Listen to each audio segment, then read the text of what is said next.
Janet Jackson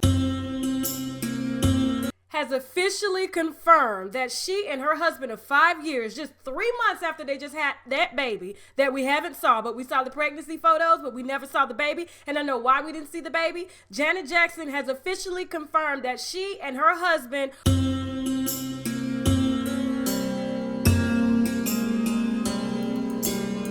are separated. Not divorced, separated, okay? It's time to pray. It's time to pray.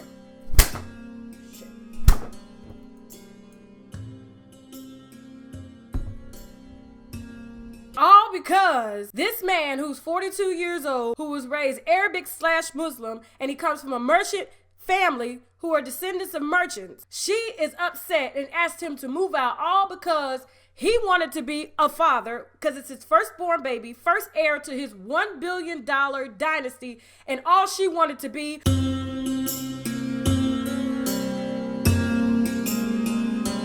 was a fucking grandmother. 50 years old. That's it. That was the problem. Time to pray. It's time to pray. Now, she really did not consider Janet, okay? I think she was just swept off her feet because he was first rich, very wealthy, and he's her type. Look at Janet's other husbands, okay? Look at her first husband, look at her second husband. Take a look at the pictures. Okay? He was her type. That's the reason why she didn't marry Jermaine Dupri, and she was with him for so long. She actually left him right before he filed foreclosure on his Georgia home out here, allegedly.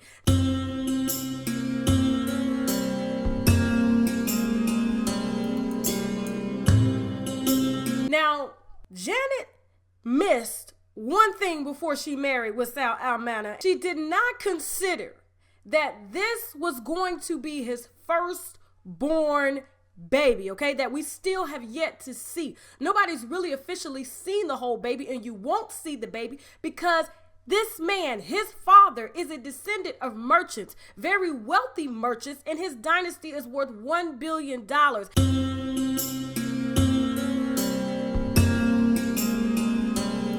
And so for safety reasons and for religious reasons, nobody will ever see that baby. And Janet, this is her first baby that she's allegedly claiming. And she just wants to enjoy grandmotherhood at 50 years old. Time to pray. It's time to pray. But she did not consider that when she married this wealthy man who's probably tied to a lot of things that we don't know. All we know is the things that he publicly discusses, because he is worth $1 billion, and you got to flip that money in order to make money. And to be honest, there's only so much flipping you could do with $1 billion. So occasionally they do slip it to the underground market, if you understand what I'm saying. Allegedly. It's time to pray. It's time to pray. Janet went way in over her head and fell slap dead in love with him because he's feminine. And I told you, feminine men, they take their time in bed. They know what the hell they doing. Look at this man here. He's into fashion and he's Muslim and he's disciplined. Shit. It's time to pray. Shit. That's why she married him. And everybody's wondering, why did they get married secretly? Because the man is worth $1 billion, and the man has more haters than we can ever imagine, that probably are looking for a chance to kidnap that baby, and probably would have found out if he was to publicize, if they were to publicize where they were getting married. Ain't no telling who would have had a bomb at that wedding, because I'm pretty sure this man done pissed off a lot of people to make $1 billion. And that's the reason why we probably won't ever know what the baby looked like, and the baby will be covered. But Janet, because she's enjoying motherhood and wants her son to live a normal, free life, she did not consider heavily that she gave birth to a man who's probably going to be tied to this shit here. And we will never know about it, and neither will she, because when she married him, she did not negotiate what having a child was gonna be like. And you have to do that when you marry somebody from a different culture. A lot of people be forgetting that because they be in the lust stages and not understanding that when you have a baby from somebody that comes from this type of background, you give up your rights as the mom. Hell, you give up your rights as a woman. Okay? There ain't no damn way this man is going to be worth $1 billion and he's able to take care of you, and you going to get your ass back on stage at 50 years old when you're a grandmother to do this shit here? No! Absolutely not. Nope. Time to pray. It's time to pray. But Janet, because she's too busy enjoying grandmotherhood, she did not consider the terms and the dynamics of that relationship. And she only probably wants her grandson to live a normal, free life. But because she chose a $1 billion Arabic/Muslim who comes from a descendant of merchants and who's tied to a lot of business dealings, and he has the type of money to only let us know what he wants us to fucking know. So, time to pray. It's time to pray. And Janet is just going to have to get over it and just allow this man to be a father. And she's just going to have to sit back and act like a grandmother, which means eventually they're going to negotiate some terms. And I guarantee you that baby will not remain with Janet full time, because he is going to want to be a full-time active father. And he's going to want to train his son to come up the same way he came up.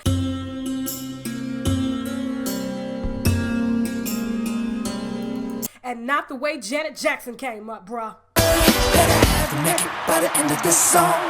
Now, you probably wondering, what the fuck you got on? What the fuck you got on? Well, this is compliments of my husband's culture, and it's a fusion of my culture. You see my makeup and everything, and my nails, and my wine. But let me tell you something. When my husband and I decided to get married, it was probably one of the most difficult decisions ever, because, and I remember when I took my husband home, Tasha, who this nigga is?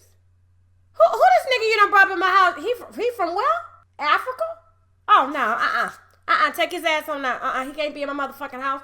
Them Africans into that voodoo and shit. Hell no. Take his ass on down the street somewhere. Take him over to your mama house, but don't bring him up in this motherfucker. Let me hurry up, get my purse and shit, and bring a broom and some bleach and a mop so you can mop up this motherfucker footprints and shit. You know, when they walk and shit, they leave their spirits and everything. Not in this house, no. It's time to pray. Hey, Tasha, who this nigga is right here? No, I know this nigga. I'm trying to tell you, I know this nigga, man. For real. I was up the other night, man. I swear to God, I saw this nigga. This nigga was on the Discovery Channel. This same nigga right here, man. I'm telling you, he ain't had no shirt. All he had on was motherfucking skirt, my nigga, and a spear. This nigga, his motherfucking daddy told him to go motherfucking tribal league and shit. Had all the feathers on the shit. Told him to go fucking catch a lion and shit. I saw this nigga, and this nigga took 2 days. This nigga didn't stop running. This nigga was running, my nigga. I'm telling you. And he caught that motherfucker. It took him 2 days. You know what? Since you did that shit, my nigga, you my nigga. Nigga, bring this African. I ain't never met no motherfucker from Africa, no real motherfucking shit. Nigga, you got 4 wives and shit. Tasha, you the first wife and shit. You okay with letting this nigga have 4 hoes and shit? I know that's why you don't fuck with us American niggas and shit. You know what I'm saying? You be wanting to think of these motherfuckers be faithful. They gonna marry your motherfucking ass. I gotta respect these niggas. Nigga, I need to become a motherfucking Muslim and shit. I shoulda did that shit when I went to prison and shit. Nigga, come on up here and get you a motherfucking bill, my nigga. Come on, you motherfucking cool with me? Get out, motherfucking, get this motherfucker a bill. It's time to pray. It's time to pray. Shit. Now, when he asked me, we were fine. When he told his parents, they were like, is she white? You know how they look. No offense on my channel, but you know, Muslims, they don't usually marry white women that much. They usually try to stick to if they're going to marry outside of their culture, it usually has to be a black woman. And the black woman will have to consider taking on some of the culture from where the husband comes from. And vice versa. That's something that we discussed because, and no, I did not convert to Islam, but on the same token, I love who he is. I love what raised him. I love who raised him. I love the discipline that he came with from a culture of Islam. And he's always treated me with the utmost respect. And so I just think Janet's situation is a little bit extreme because he comes with loan money, and loan money calls the shots in most cases. And so Janet thinks she's going to have a win-win here, but I'm here to tell you that's that man's firstborn baby, and he's a son, and he's going to inherit everything that man has, and she's just going to have to sit back and just be a grandmother and allow this man to raise his son, because he's probably, if we had to look at the dynamics of their livelihood and being that he does have that kind of money, he's probably going to end up living longer anyway. And Janet just needs to enjoy the golden years that she has with her grandson. Now I gotta go. Oh, and before I go, real quick, birthday shout out. It's time to pray. It's time to pray. To my homegirl, Lakeisha Harrell. She's one of my biggest subscribers here. I don't know if y'all remember Miss Harold. She was in one of my videos for drawing this picture here of me. She made a duplicate here. Now that's love. I told her before. I just wanted to wish her a very, very happy birthday. And it's time to pray. It's time to pray. Now, before I go, today I am drinking the Chateau Saint Michelle. It's a dry Riesling. It's a sweet Riesling. You're going to taste some mandarin oranges and white peach on the palate. It's a very nice, light, white, crisp wine that makes you thirsty as hell. So it's great for the summertime, okay? Thank you all so much for watching. I hope you like my attire here. I just had to embrace. And I mean, this culture, it's a beautiful, graceful, disciplined culture. When you get to know people who really grew up and respect this culture, not the ones you see on YouTube doing this shit in this picture, okay? Now, I don't know what this is, and every religion, besides, every religion has their extremists, and every religion has their graceful, disciplined, loving people. And so we just need to always embrace and focus ourselves on the loving part of everything. Everything has two parts. Life is in duality, okay? So thank you guys so much for watching. If you like the video, subscribe. You can also find me on Facebook, Instagram, and Twitter at UNWINEWITHTASHAK. And if you didn't like it, subscribe anyway, just so you can cuss my ass out. Not that I'ma give a damn anyway. Now I gotta go. Bye.